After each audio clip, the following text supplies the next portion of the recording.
குடியரசு தின விழாவை முன்னிட்டு தூத்துக்குடி மாவட்ட விளையாட்டு அரங்கில் தேசிய கொடியை மாவட்ட ஆட்சியர் ஏற்றினார்.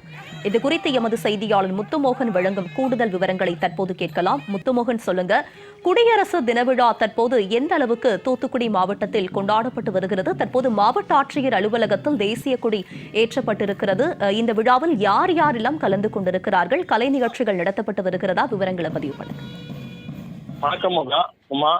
தூத்துக்குடி மாவட்டத்தில் இன்று குடியரசு தின விழா உற்சாகமாக கொண்டாடப்பட்டு வருகிறது. தூத்துக்குடி மாவட்ட விளையாட்டு அரங்கில் இன்று காலை 8:05 மணி அளவில் மாவட்ட ஆட்சித்தலைவர் லட்சுமிபதி தேசிய கொடியை ஏற்றி வைத்து காவல்துறையின் அணிவகுப்பு மரியாதையை ஏற்றுக்கொண்டார். இதைத் தொடர்ந்து மாவட்ட ஆட்சித்தலைவர் லட்சுமிபதி மற்றும் மாவட்ட காவல் கண்காணிப்பாளர் ஆகியோர் மூவர்ண பலூன்களை பறக்க விட்டதுடன் சமாதான புறாக்களை பறக்க விட்டனர். இதைத் தொடர்ந்து காவல்துறையினர் மற்றும் தீயணைப்புத்துறையினர் மற்றும் ஊர்காவல் படையினர் மற்றும் தேசிய மாணவர் படை உள்ளிட்ட படையினரின் அணிவகுப்பு மரியாதையை மாவட்ட ஆட்சித்தலைவர் லட்சுமிபதி ஏற்றுக்கொண்டார். இதைத் தொடர்ந்து தூத்துக்குடி மாவட்டத்தில் மழை வெள்ளத்தில் மற்றும் காவல்துறை சிறப்பாக பணியாற்றிய 79 காவல்துறை அதிகாரிகள் மற்றும் காவலர்களுக்கு பதக்கம் மற்றும் விருதுகளை வழங்கி கௌரவித்தார்.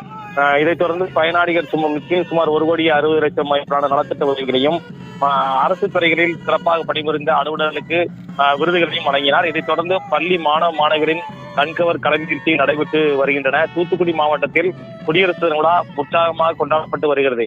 இதேபோன்று தூத்துக்குடி துறைமுகத்தில் துறைமுக சேர்மன் கொடியேற்றி வைத்தார். இதேபோன்று தூத்துக்குடி மாநகராட்சி வளாகத்தில் தேசிய கொடியை மாநகராட்சி மேயர் ஜெகன் பெரியசாமி ஏற்றி வைத்ததுடன் பல்வேறு அரசு துறை அலுவலகங்களும் கொடியேற்றப்பட்டு வருகிறது.